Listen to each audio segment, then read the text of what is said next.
As Forças Armadas, e hoje várias vezes, deram o recado que não darão nenhum passo para contrariar o que dispõe a Constituição. É um recado claro ao criminoso Bolsonaro que elas não vão para uma aventura golpista, elas não vão para uma aventura golpista. Agora, qual é a questão que se coloca aí?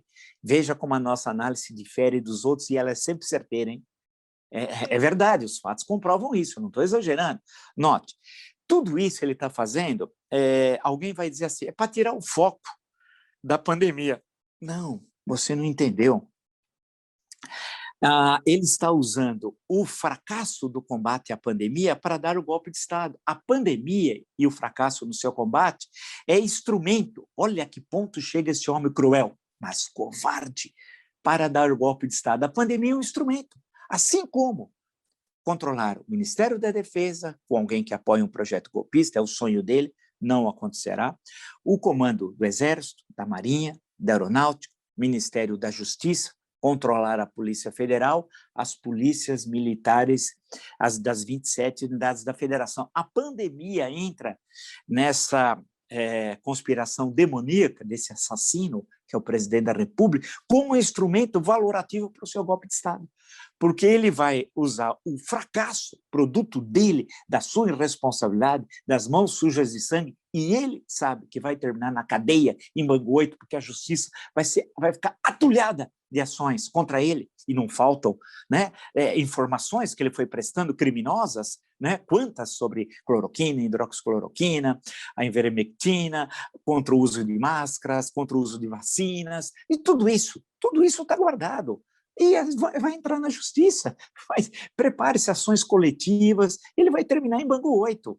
E eu não estou nem falando no Adriano, no capitão Adriano e toda aquela turma, estou deixando isso de lado, hein? Estou deixando isso de lado. A questão toda, portanto, que ele está usando da pandemia como um instrumento para o golpe de Estado, né? E, portanto, não é que ele está tirando o foco da pandemia, não, ele está usando a pandemia, a tragédia, que só não é maior, olha o paradoxo, só não é maior porque prefeitos e governadores agiram de forma republicana, com o lockdown, que não foi completo, defendendo todas as medidas necessárias sanitárias e a vacinação. Veja o paradoxo, aqueles que estão se opondo ao criminoso Jair Bolsonaro estão fazendo corretamente o trabalho de proteção das suas populações, mas acabam, eu sei, infernal, essa dialética infernal, favorecendo o projeto golpista. Não é por isso que eles não deveriam fazer o que estão fazendo, entenda, né? Mas acaba. Então, o que ele justamente está querendo fazer é usar de todo o caos que está ocorrendo como jogando água no moinho golpista. E olhando para amanhã, Aí você vai ver, amanhã vai ser outro dia, tudo bem. Só que amanhã é 31 de março. Então, ele está querendo construir 2021 como se fosse 1964.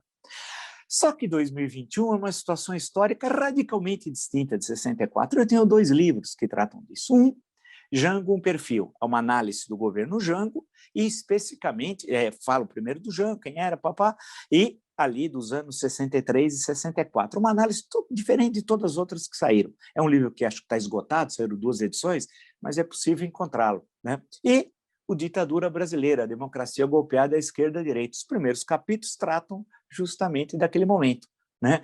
Ele está imaginando que vai reproduzir a conjuntura de 64, só que é radicalmente distinta, ou seja, nós não temos Guerra Fria, com contexto internacional totalmente diferente, né? Nós temos hoje uma Constituição de 88 que é muito melhor do que a de 46, com todos os pesares, comparando 2021 a 1964, as instituições estão mais consolidadas do que estavam em 1964, né?